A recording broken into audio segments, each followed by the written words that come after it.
How you doing, LifeVantage? All right, that's pretty good if we're Amway. I said, how you doing, LifeVantage? That's what I'm talking about. Is this beautiful or what? These guys do a great job? Huh?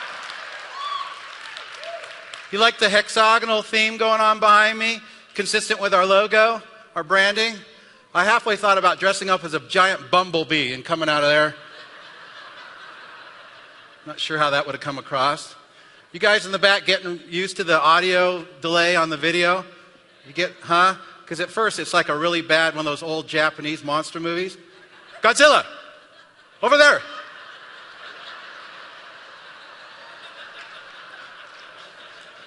All our Japanese friends are going, what are you talking about, delay? No delay for us. Watch the ABC primetime video with the overdub and you get the picture. Okay? At the risk of sounding like an admission at the beginning of a substance abuse program, my name is Jason Domingo and I am a network marketer.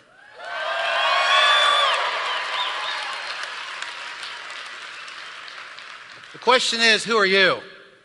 And that's really the theme. That's really the theme that Kyle Berdash hit, right, yesterday. Who are you? What are you about? What are your principles? What do you stand for? If you were to die today, if you died today, what would your legacy be? What would they put on your, on your headstone? What would they say at your funeral? Who are you? How do you want to be perceived?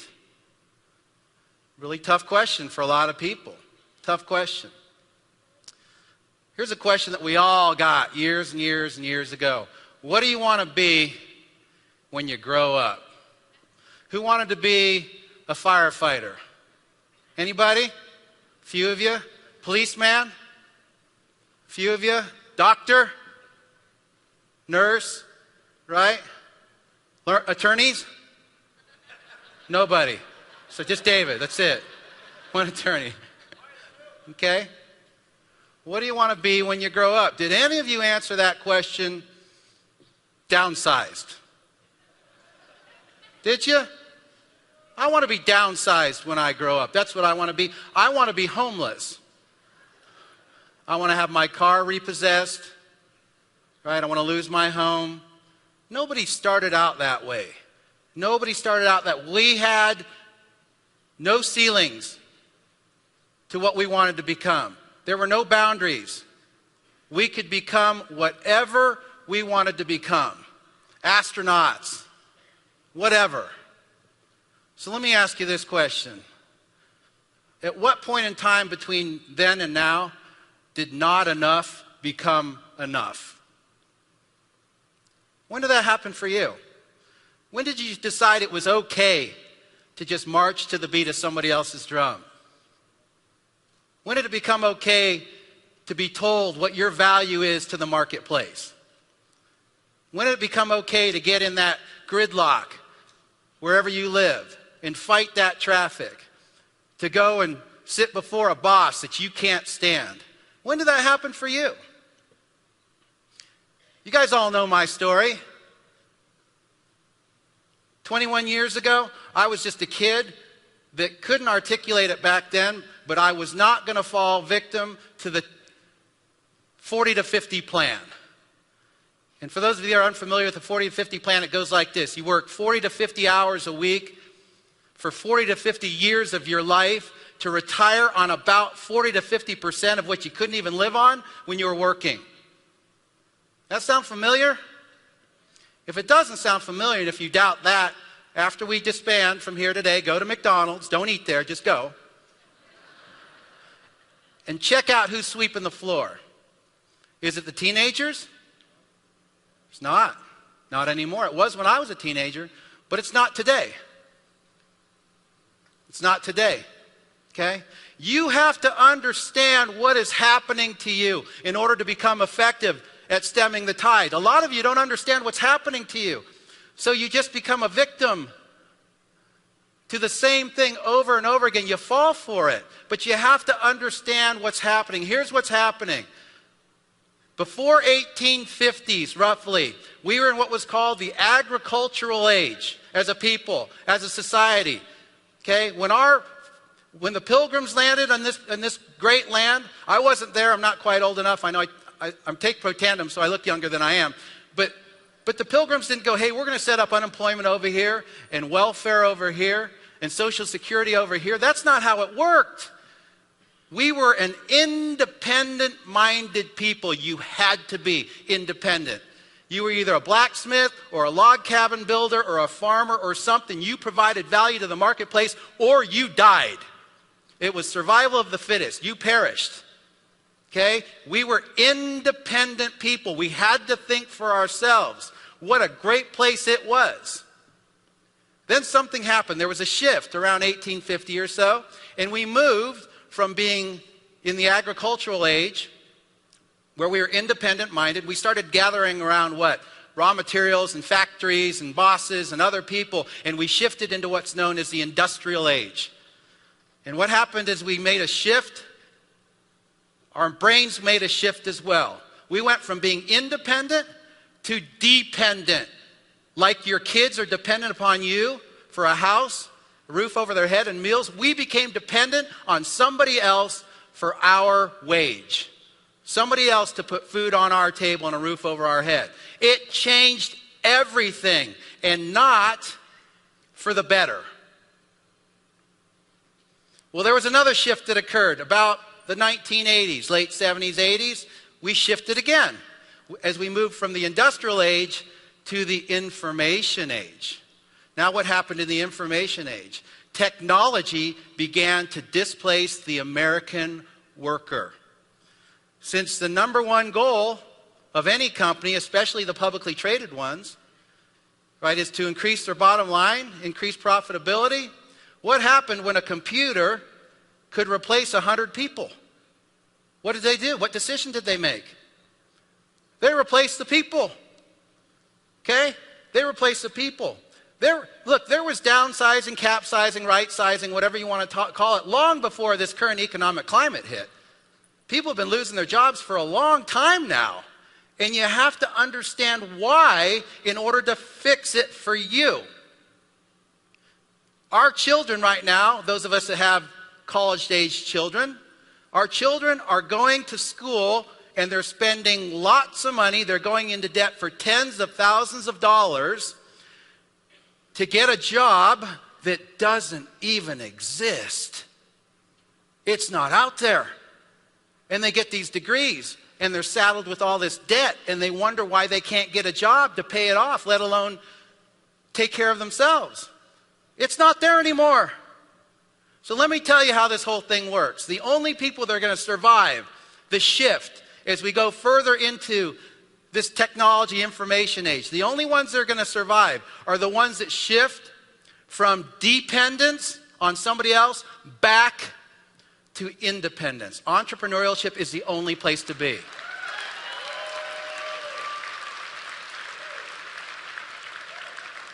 You got to get that concept. You got to get that concept, and you got to share that concept.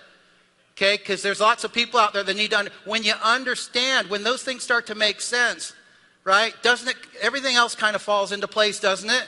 When you understand what it is that you're looking at. I read an article in the Sacramento Bee maybe 6 months ago, and it blew my mind because it was about a gal that had been downsized. And she had, I don't know, 15 different degrees. She had masters, doctorates, in a whole bunch of different subjects. She was a perennial student. Okay, but finally she got out and got a job with her however many degrees, and she got laid off. And the article actually started out positive. It talked about how this current economic climate was pushing people, forcing them back into entrepreneurship. How she had to go back and get a job. And you know what her job was?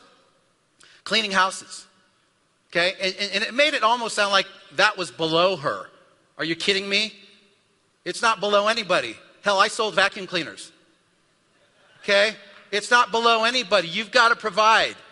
There's nothing demeaning about cleaning houses, scrubbing toilets.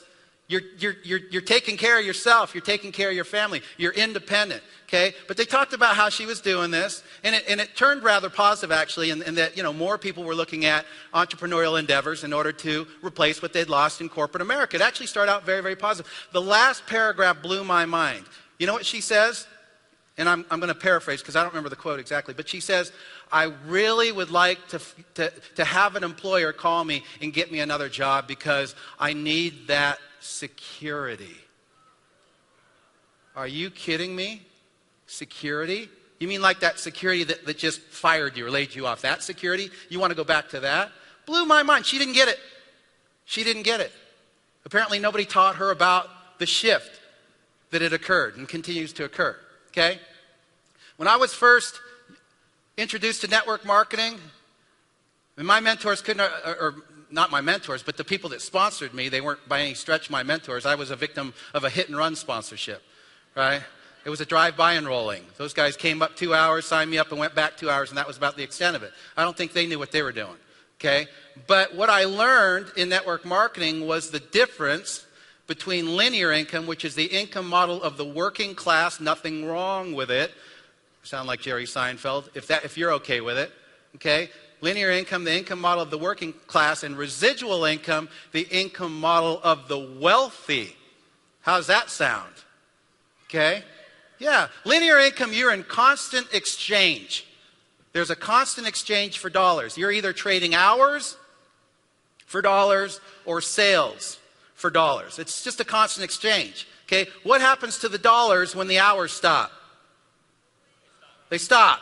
What happens to the dollars when the sales stop? They stop. Okay?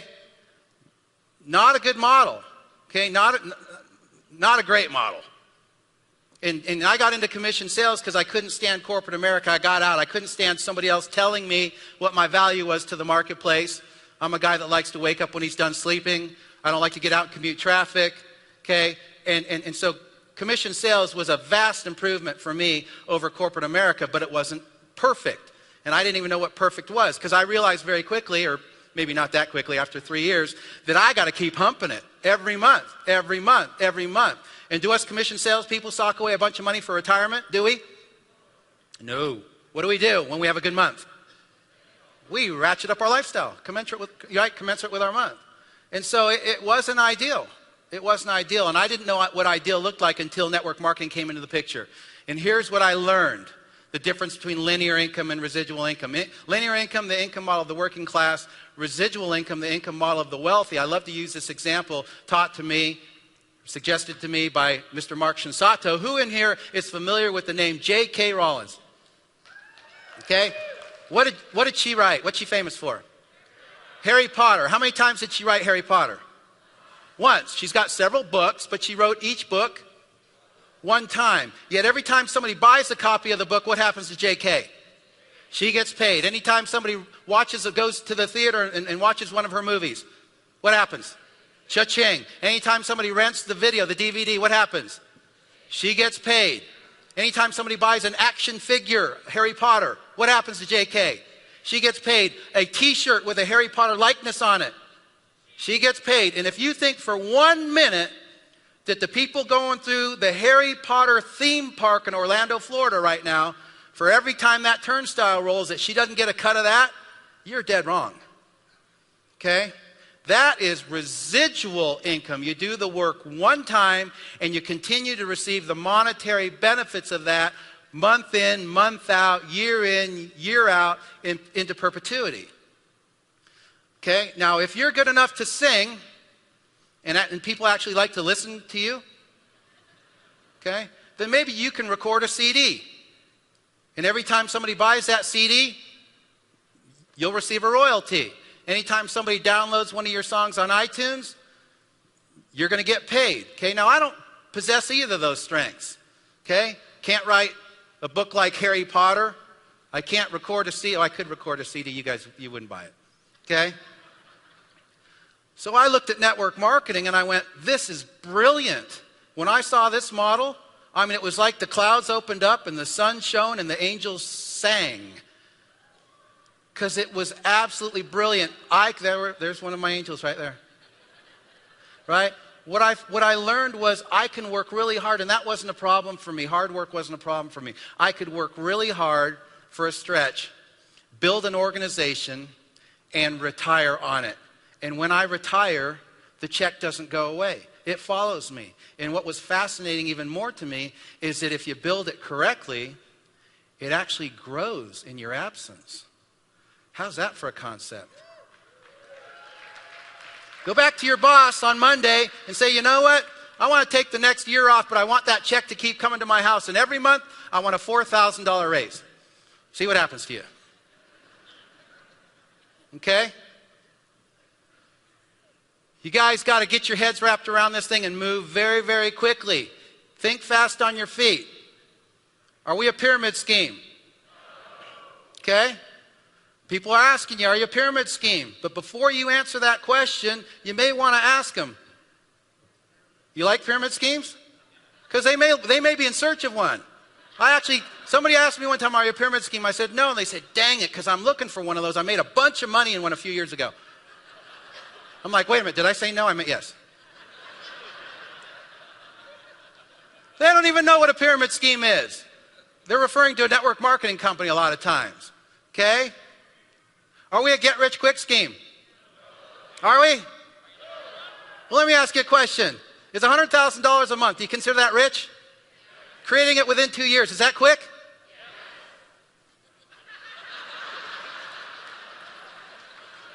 What are you looking for? A get-rich-slow scheme?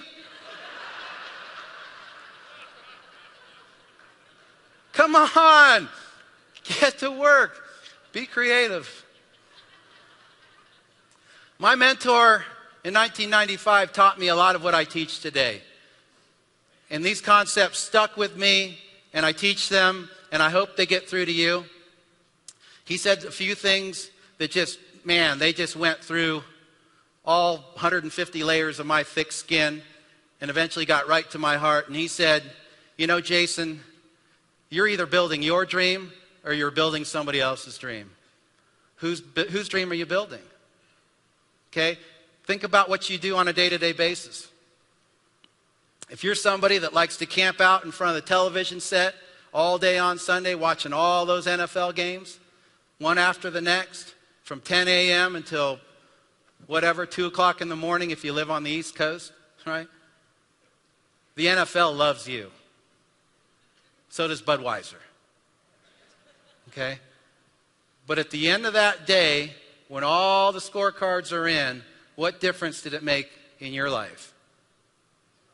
Did it make any difference? Whose dream did you build that day? Did you build your dream or the NFL's dream?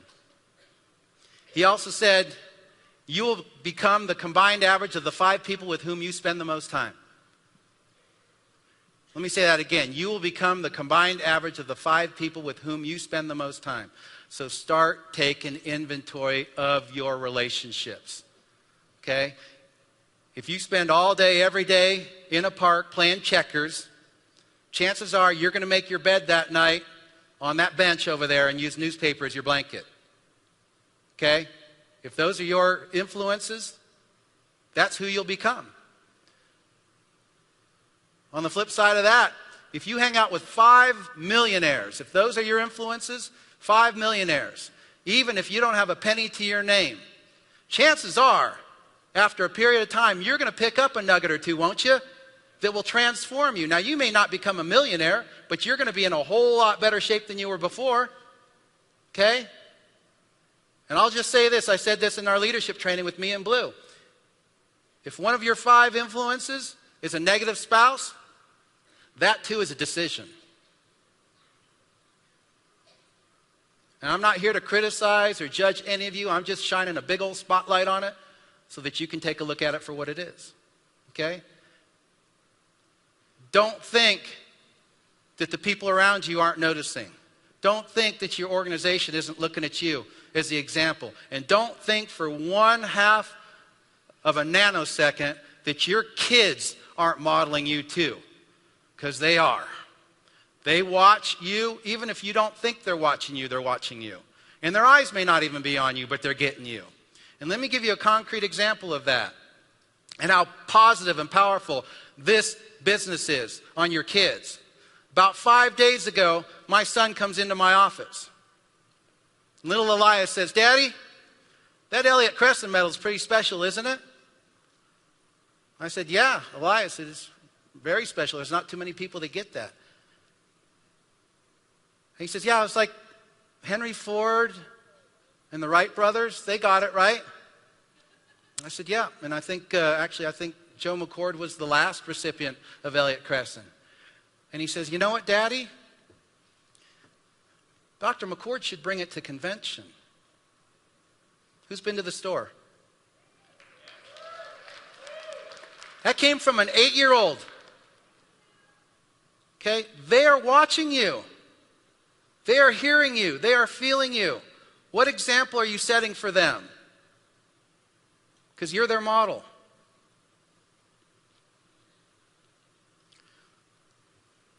Definition of commitment. Doing the things that you said you do, long after the feeling that you said it in has left you. I got some heroes, some new heroes. If you want to roll that, oh, there it is. I'm out of time, so I just want to tell you about some of my new heroes that I've accumulated since LifeVantage. Clinton Boyles is one of my heroes. And let me tell you why Clinton Boyles is one of my heroes. Because as a kid, nearly half my age, he did what it took to get into this business. He sold all of his personal belongings right down to his prized motorcycle to get in this business. Conviction, courage. Clinton Boyles is one of my heroes. Tony Krashowitz is one of my heroes.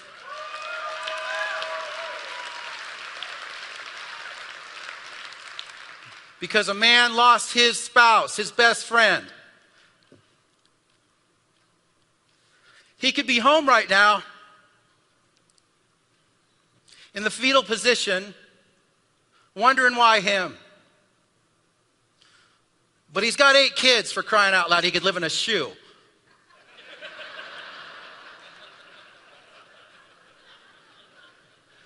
And Barb's not with us anymore, but they are. Seth Campbell is one of my heroes.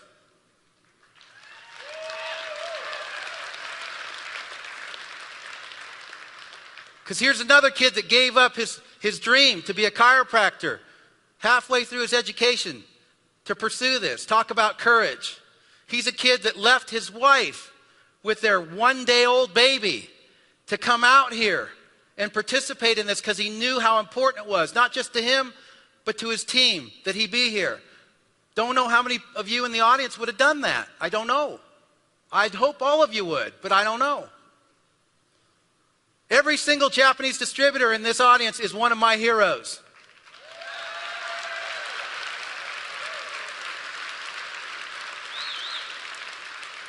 You want to talk about challenge? What's your excuse? Alex Ralston is one of my heroes. You don't know who that is. Most of you don't even know who that is. But there's a gentleman at every event in an electronic wheelchair because he's a quadriplegic.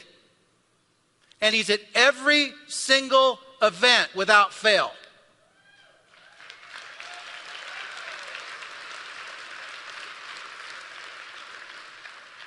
And lastly, David Brown's one of my heroes.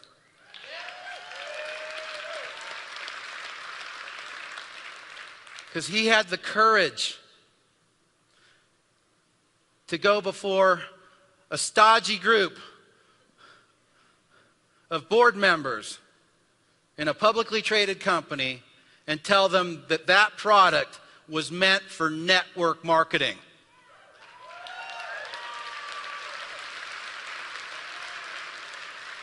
And now look.